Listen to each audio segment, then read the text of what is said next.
dan semoga kesehatan, panjang umur selalu bersama dengan kita. Allahumma amin.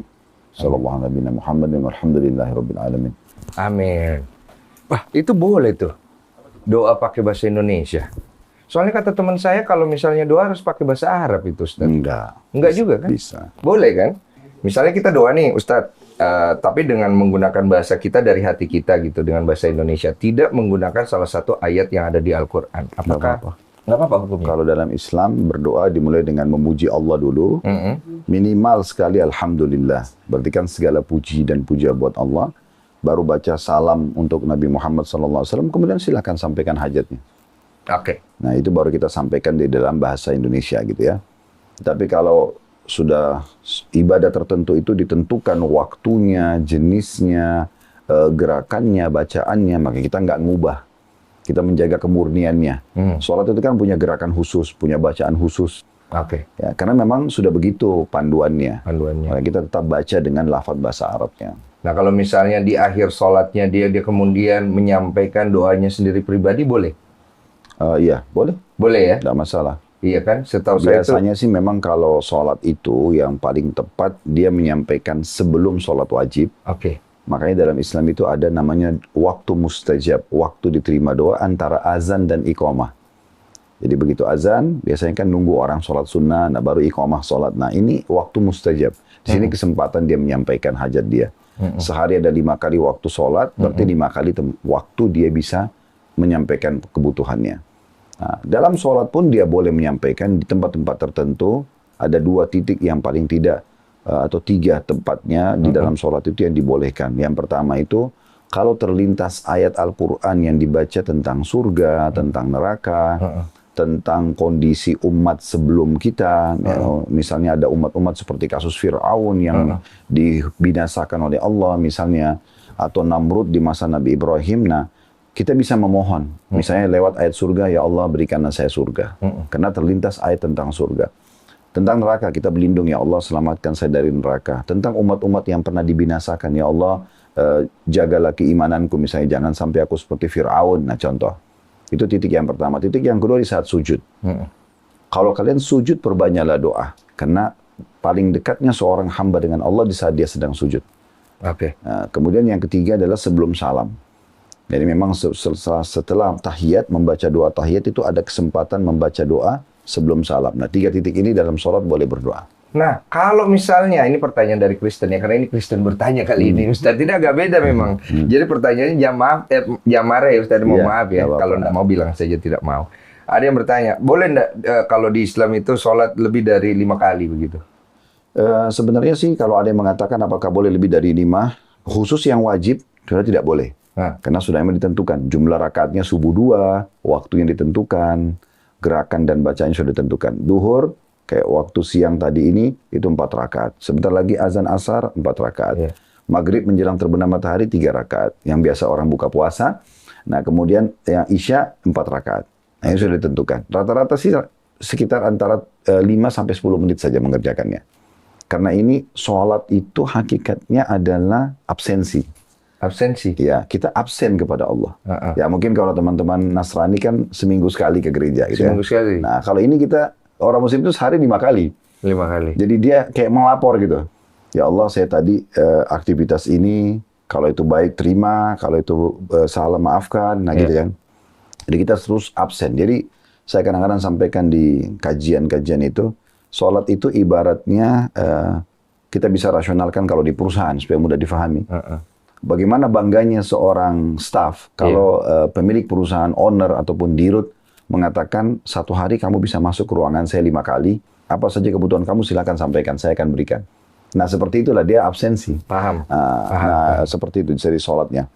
Nah kalau ada yang mengatakan apakah boleh lebih dari 5 kali, kita menjawab kalau dia sunnah tambahan, bukan selain yang wajib tadi. Seperti kan ada sholat namanya qobliyah dan ba'diyah, sebelum sholat wajib dengan sesudah sholat wajib. Contoh misalnya kalau sholat duhur tadi, itu ada sholat qobliyahnya sebelumnya 4 rakaat. Dan sesudahnya juga ada 4 rakaat. Nah kalau ini sholat jumlahnya boleh 2, boleh 4, gitu kan. Kita boleh milih. Boleh juga kita tidak lakukan, karena itu tambahan. Ada juga sholat malam, kayak sekarang umat Islam kerjakan di Ramadan, tarawih misalnya. Nah itu boleh 2 rakaat minimal, boleh 4, boleh 6, boleh 8, boleh 11, boleh kalau mau lebih, gitu kan. Nah, dia Itu ada boleh, bacanya sendiri. itu bacanya seperti umumnya sholat. Kapan waktunya nih? Misalnya orang kepengen sekali dia berdoa. Sholat itu berdoa kan ya, Ustadz? Kalau dalam Ya. istilahnya berdoa ya. Ya, definisi Berdoa. etimologinya. Etimologinya berdoa kan, syariatnya dengan menggunakan syariat Islam. Nah, kapan nih waktunya? Misalnya dia lagi gelisah nih hatinya, ini kayak teman saya ini, dia gelisah nih. Terus dia daripada nanti dia mengambil keputusan yang salah, tapi belum waktunya sholat wajib gitu, dia pengen berdoa nih, berdoa gitu, Dia tinggal hadap kiblat, hadap kiblat. ya, tinggal memuji Allah, alhamdulillah, baru dia baca salawat, wassalatu wassalamu ala rasulillah, lalu dia sampaikan hajat. Sampaikan saja gitu. Kapan saja, doa itu boleh kapan saja. Oke, jadi tidak perlu ada rakaat-rakatnya. Oh enggak, Tetap harus ada rakaat-rakatnya. enggak ada. Oh, enggak Kalau perlu. berdoa itu setiap saat. Oke. Sholat itu secara etimologi memang dia doa, tetapi kan yang dipegangi dalam definisi terminologinya, istilahnya. Jadi memang dia dimulai dari takbirat, gerakan-gerakan khusus, dimulai dari takbiratul ihram, diakhiri dengan salam. Nah itu diantaranya juga boleh berdoa. Tetapi kalau orang ada hajat, dia tidak harus nunggu sholat. Kapan saja dia boleh berdoa. Oke. Dia boleh berdoa di atas ranjangnya, dia boleh berdoa di ruang makannya, di ruang tamu, Iya. di kendaraan, boleh saja dia berdoa. Dia boleh nggak berdoa di dalam air? Di dalam air. Ada tuh videonya. Ya. Mm-mm. Jadi pas dia ruku ya? Sujud, masuklah dia dalam air, Ustaz. Dia masuk ke Oh, dalam karena air. lagi banjir. Lagi banjir. Ah, kenapa? Maksudnya kan dia bisa kan cari mungkin di lantai 2 atau di mana atau di atap. Mungkin dia juga tidak memungkinkan untuk naik ke atap rumahnya, mungkin rumahnya cuma 1 lantai. Oke. Ya, dan dia tidak mau ketinggalan sholat, dia sujud saja, nggak masalah. Nggak masalah. Iya. Walaupun dia masuk ke dalam air situ. Ya. Karena memang tidak ada tempat. Oh. Dan tidak mungkin seorang muslim meninggalkan sholatnya. Iya. Ya, karena duhur itu misalnya tidak boleh keluar dari waktunya. Kalau dia tidak memungkinkan sholat dalam kondisi berdiri, dia duduk. Tidak memungkinkan duduk, dia berbaring. Intinya tidak boleh meninggalkan sholat. Seperti misalnya orang sakit, dia nggak bisa sholat sambil berdiri. Dia bisa sholat sambil duduk. Oh, kayak di pesawat juga ada tuh kan? Iya betul. Iya. Di kereta api, Betul. misalnya di kereta cepat misalnya, Betul. mungkin karena tidak ada waktu untuk dia transit keluar ke musola, dia boleh sholat sambil duduk. Atau kalau orang sakit, dia stroke, dia bukan berarti sakit harus tinggalkan sholat. Karena sholat itu rukun Islam, dia harus kerjakan. Maka dia sholat sambil dia berbaring, semampu dia gitu kan. Oke. Kalau ada bencana alam, Ustaz.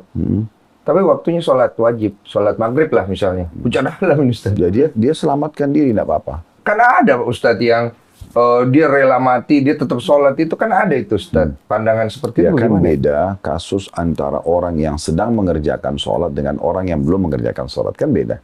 Sekarang kalau yang tadi dimaksudkan adalah orang lagi sholat, kemudian terjadi gempa, dia mau lanjutin sholatnya, itu hak dia.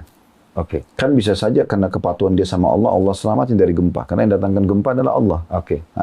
Tapi kalau dia belum sholat dan terjadi gempa, oke, dia selamatkan diri dulu, kemudian dia baru sholat.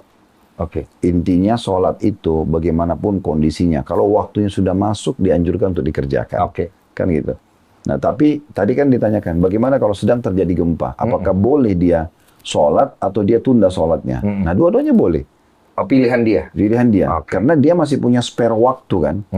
Masih ada spare waktu dalam arti kata, sekarang terjadi gempa. Mungkin gempa kan umumnya hitungan detik ya.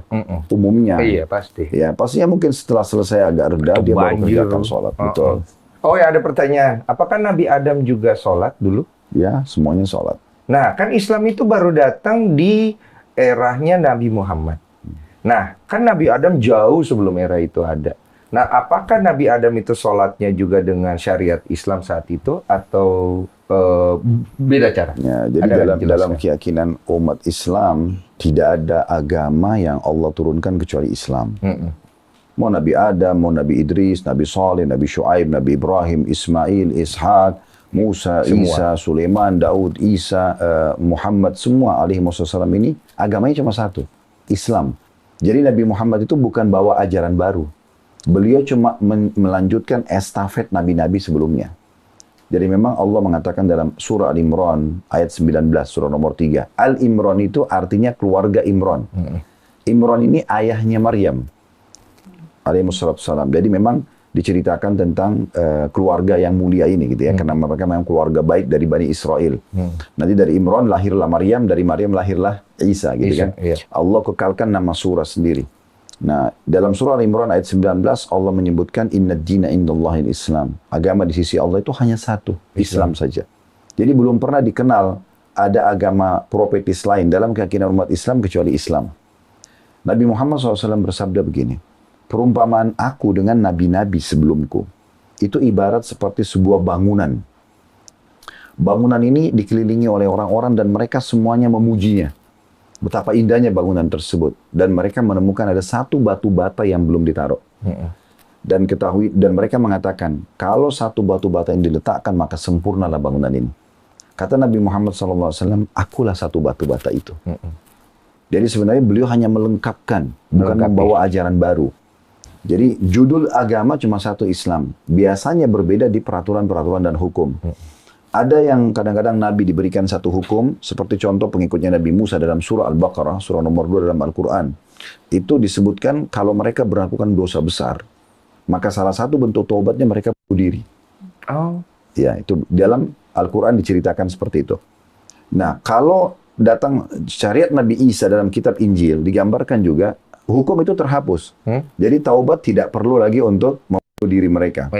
Dalam syariat Nabi Muhammad juga sama. Tetapi judul agamanya tetap sama, diyakini itu adalah agama Islam.